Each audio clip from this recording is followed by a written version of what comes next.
The goal of this procedure is to observe dynamic changes in the actin cytoskeleton of live endothelial cells. First, transfect human umbilical vein endothelial cells with a GFP-Actin plasmid and culture to confluence on cover slips.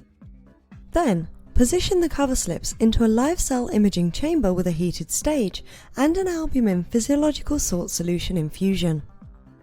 The final step is data acquisition of a selected area of cells via time-lapse image capture before and after treatment with a pharmacologic agent. Chymograph analysis with imaging software such as ImageJ can provide insights into local lamellipodia protrusions such as distance, time, and velocity of protrusions, as well as actin fiber movement over time.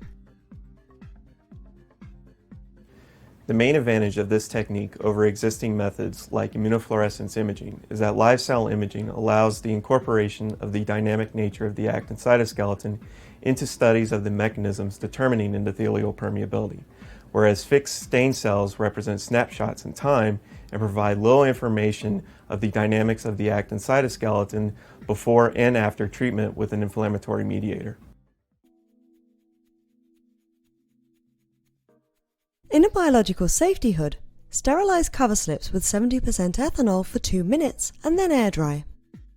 Position each cover slip into a 10 cm culture plate and add 300 microliters of warm gelatin solution to the center without touching the edges of the cover slip.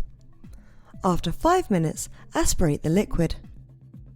Now harvest a confluent culture of human umbilical vein endothelial cells, or HUVEC, with 0.25% trypsin EDTA.